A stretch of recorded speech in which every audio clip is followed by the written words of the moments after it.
फक्त मुंबईला देऊ द्यायचे. थांबावं सर तुम्ही. इतके मराठी करोडून लढले हे यश आहे. आमच्या 250 पेक्षा जास्त आत्महत्या केल्या ते यश आहे. कपाळात कुंकू पुसले त्यांचे. ते होणार नाही भाऊ. तुम्हाला याचा पुढाकार घ्यावा लागेल. 20च्या आत तुम्हाला करून घ्यावा लागणार आहे. 30 महिन्यावर 30 दिवस म्हणतात तर 30 फेब्रुवारी येणार आहे. नोंदी शासनाला सापडलेल्या आहे ना, शिबिराचा नागरिकांनी आणून दिलेत नाही. त्याचा उद्देश नोंदी असते. तुम्हाला फक्त मुंबईला जाऊ द्यायचं. थांबावं सर तुम्ही. तुम्हाला मुंबईला जाऊ द्यायचं नाही. याचा उद्देश फक्त एवढा आहे. मग कारण तुम्हाला 1.5 महिन्यापूर्वी सांगितलं होतं मी. आता तुम्ही अभियान राबवताय बच्चू भाऊच्या माध्यमातून. त्यांनी पुढाकार घेतलाय 2 दिवसात म्हणून व्हायला लागले. तुम्हाला 1.5 महिन्यापूर्वी सांगितलं तुमच्या मंत्र्यांना. तुम्हाला एकट्याला दोष नाही देत, सगळ्या मंत्र्यांना.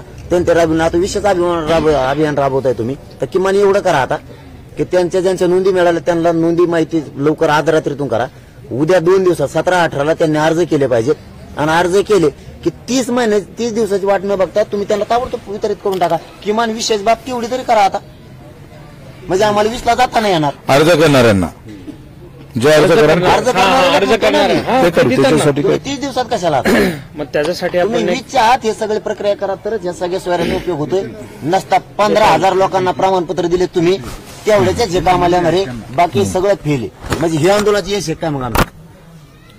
इतके मराठी करोडून लढले हे यश आहे. आमच्या 250 पेक्षा जास्त आत्महत्या केल्या ते यश आहे. कपाळात कुंकू पुसले त्यांचे. आज हजारो पोरावर लाखो पोरावर तुम्ही विनाकारण केसेस याला काय जाणावं.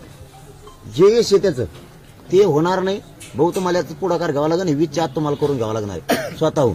सरकारच्या भरोश्यावर आणि यांना सांगितलेल्या भरोश्यावर जर राहिले तर आम्हाला 20ला जावं लागणार आहे. त्या नोंदी मिळालेल्या आहेत. ज्यांनी सर्वांनी जर अर्ज केले त्यांना 2 दिवसात किंवा तुम्ही सांगाल त्या कालावधीमध्ये जर प्रमाणपत्र देण्यात आले कुणबीचे तर मग मुंबईचं जाण्याचं आंदोलन तुम्ही स्थगित करणार का किंवा रद्द करणार का किंवा पुढची तुमची भूमिका काय असणार आहे. मग तुम्ही इतकं लवकर गडबड नका करू. दोनदा झाला ऐका ना.